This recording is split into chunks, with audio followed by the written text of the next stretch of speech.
Well, what's up, y'all? Shabbat Shalom.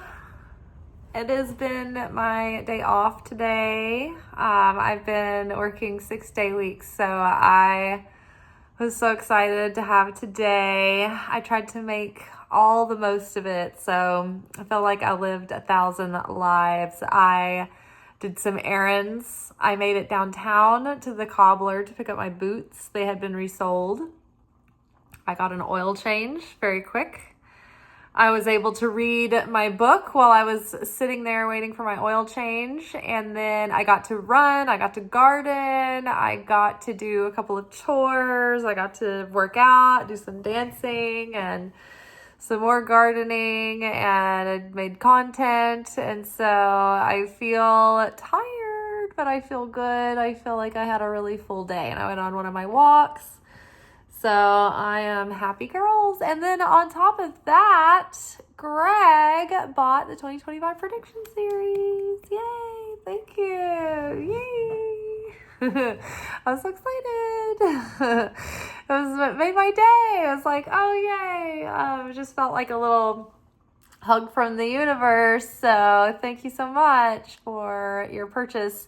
I get tickled pink to think about someone participating and taking the workshop. So I'm excited. And funny enough, I think around the time he purchased the workshop, I was just taking notes in my phone as I was walking around this track of like courses and things that I wanted to create, more courses to come, and my deck and some books and things. And so I was just like making a new list.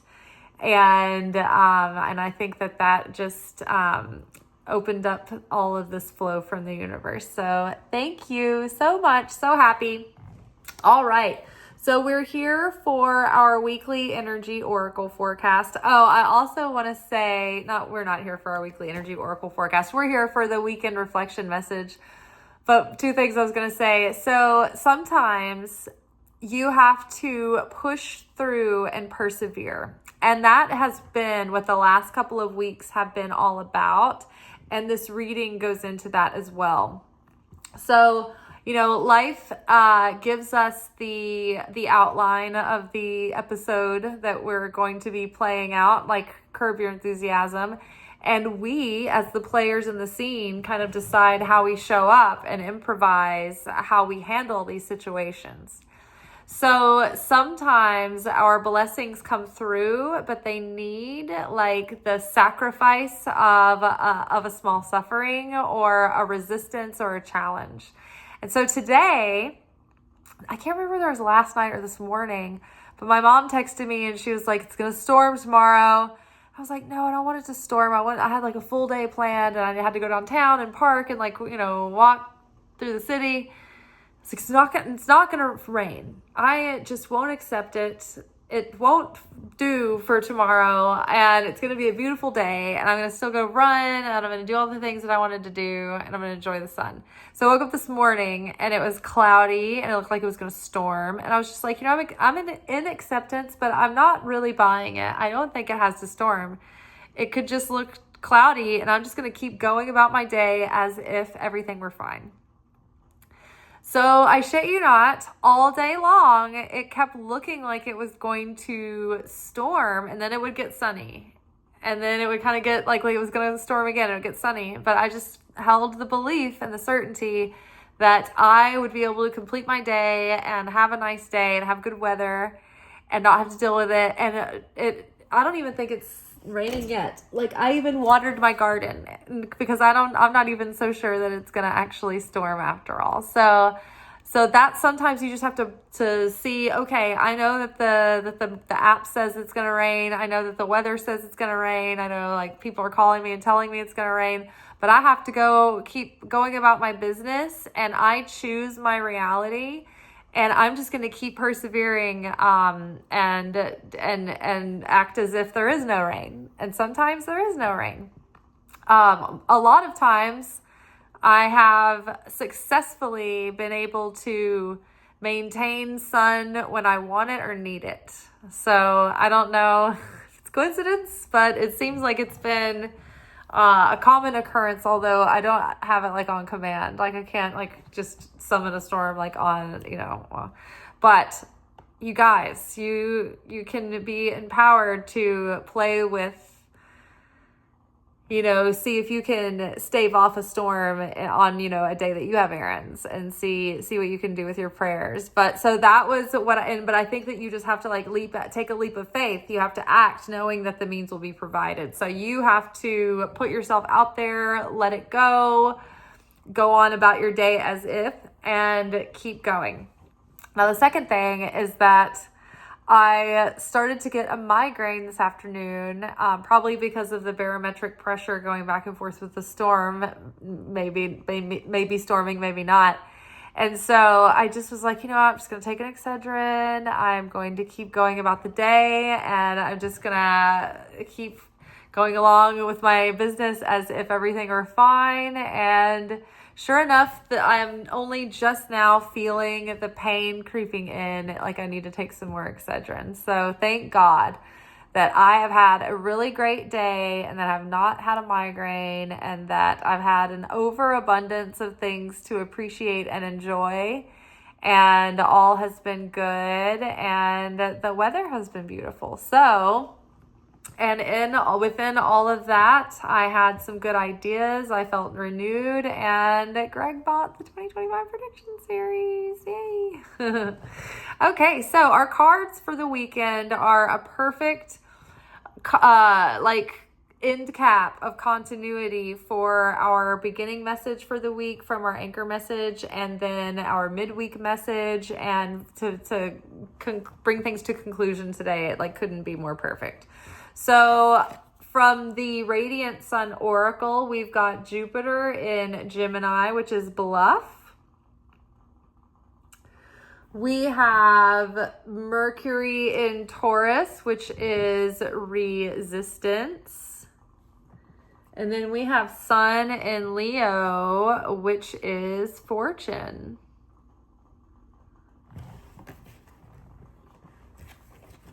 Underneath bluff, we have the Emperor. And remember, we had the Emperor on Monday too in the middle position. So we've had the idea of self-mastery, but not falling into extremism, control, aggression, overbearingness, right? So that's interesting. So the Emperor is back, mastering the self, sitting contemplatively.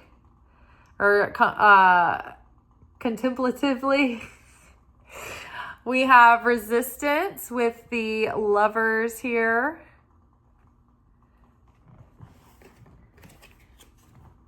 Underneath fortune, we've got 9 of Wands. And then at the end of the reading, we had Knight of Cups. So the bluff card, this has to do with faking it until you make it.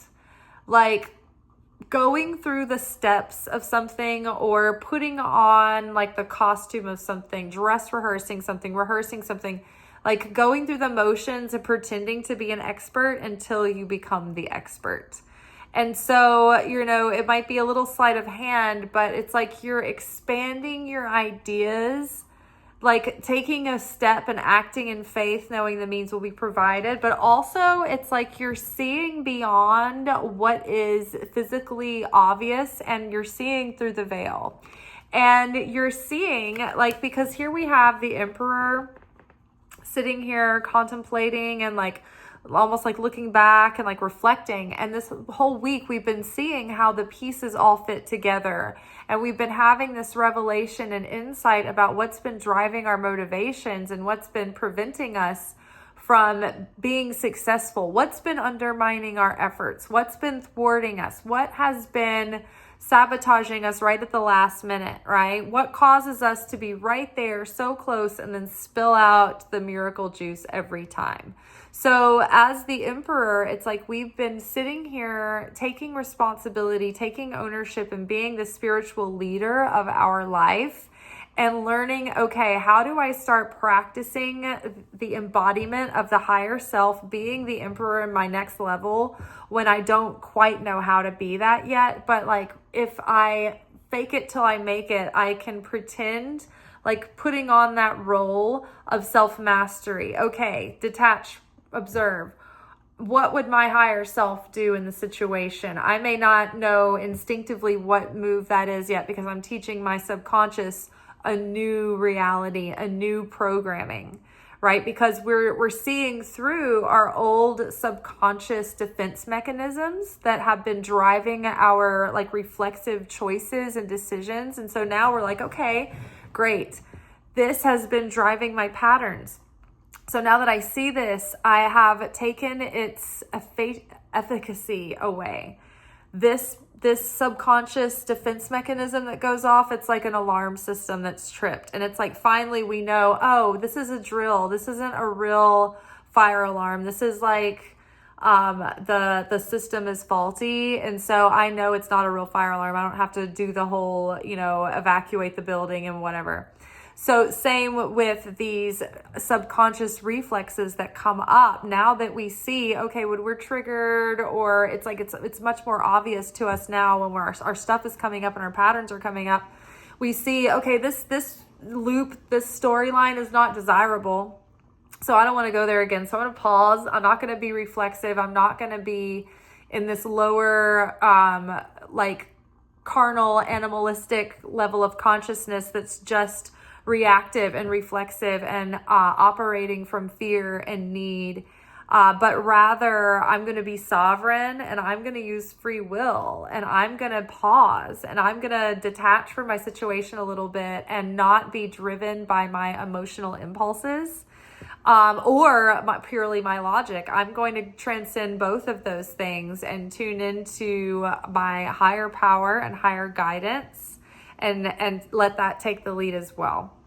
So that is the state we're coming to through the week as we're looking back on all of these experiences and maybe where we've come and where we are along our journey, right? Because all week long we've been thinking about, I'm just looking at the readings now, like we have 9 of Cups, and then today we have 9 of Wands.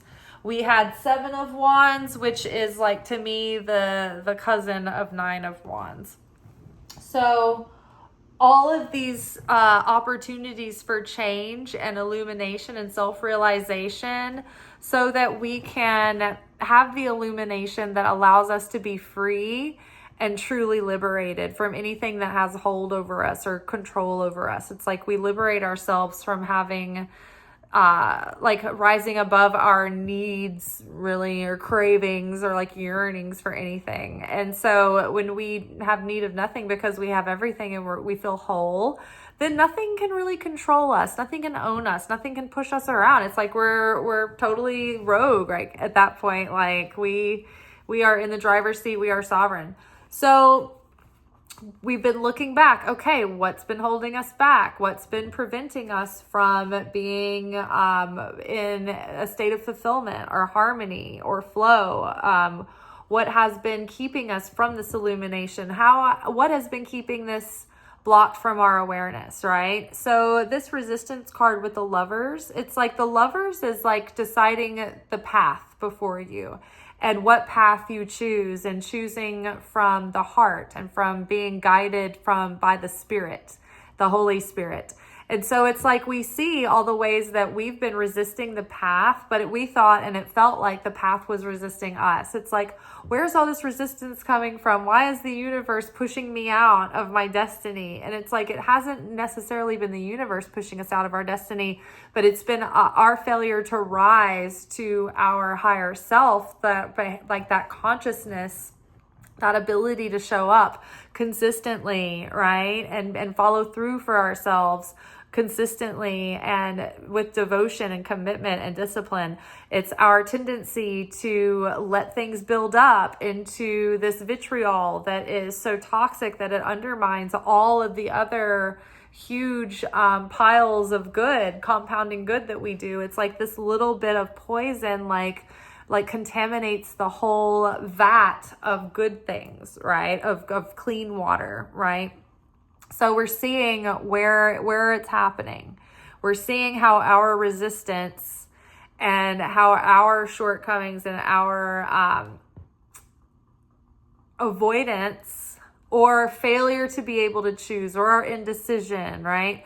We've seen how it's kept us from really aligning with our fuller potential, with what we feel like our higher calling is, with our life purpose, with feeling like we're in the right place, feeling at peace, feeling fulfilled. Like we're seeing now, okay, I can see the light at the end of the tunnel. I know what's been holding me back. And now I feel like I can kind of move forward, which is great because we have the fortune card, which is the sun in Leo, its home sign, the most auspicious for success, abundance, illumination, recognition for a job well done, or talents or fame. Like this is all the good things. This is like the expansion of good fortune. And also we had the 10 card, which was Jupiter and expansion of fortune and abundance. So this theme has been coming up, and the sustainer card with the sun card. So all week long, and that's almost like this combined together.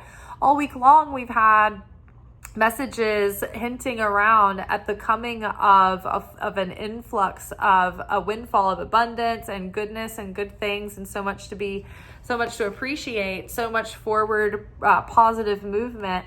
But it will be when we can overcome our patterns, right? So 7 of Wands visited us at the beginning of the week, letting us know we have what it takes to overcome these patterns. We have to persevere and find that boldness and that heroic optimism that, well, whatever we're going to do, we're going to go down trying, right? We're not going to give up. We're not going to become despondent. So the 9 of Wands is that final push to like really overcome. It's like when you're at your most tired and the hero has been beaten to a pulp by their opponent. And it's that final face off where the hero is bloodied and bruised, and then you think that they're out and they're not going to make it, but they actually pull through and they overcome their demons, or they overcome the challenger, the opponent. And so right now that we're in the time of the Omer, which is it's basically like soul testing time of the year.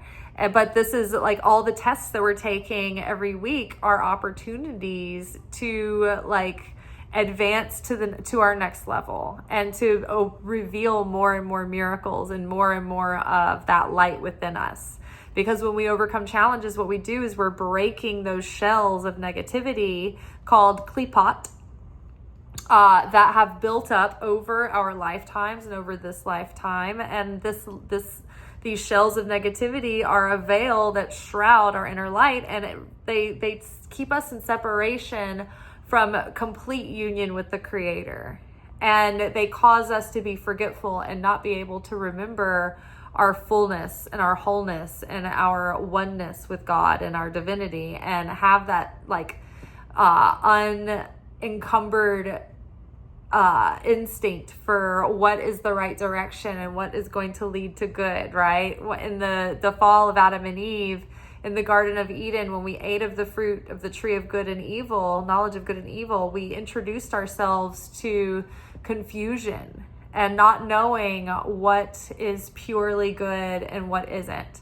Before we ate of the tree, we could just look at anything in the garden and know, this is good, this is poisonous, don't eat that, this is okay though. And so we could identify the things that were right for us and wrong for us without any hesitation and any confusion. But after we ate of the tree of the knowledge of good and evil, that introduced the confusion and the ability to get tripped up and not always know what is the right decision, what is the right choice, what is the right path. So we are overcoming our biggest hurdles and soul correction and our big challenge for the moment. And we have the Knight of Cups here, and he kind of is mimicking like the way that the Emperor is like the older, more mature person, like looking back in reflection. But the Knight is like kind of always looking over his shoulder as he's like, like galloping towards his conquest. He's like looking over his shoulder. And it's like we need to let go of our past and don't hold any torches. Don't look back and think about how it might have been or how it could have been. Like, we need to sever the past, forgive the past, like purify, do any purification rituals that you need to do. Let go of the feelings and the hard feelings about it, and just really cut the cords and set yourself free to move forward in a completely clean, pure, new reality. We are creating our reality. This is a choose your own adventure. So our reality is going to be tempered by our consciousness, the quality of our consciousness. So we don't want to be carrying around a lot of anger and viciousness and bitterness and despair and jaded suspicion and feeling like you're comparing things to the past and how it was, or how this happened and that.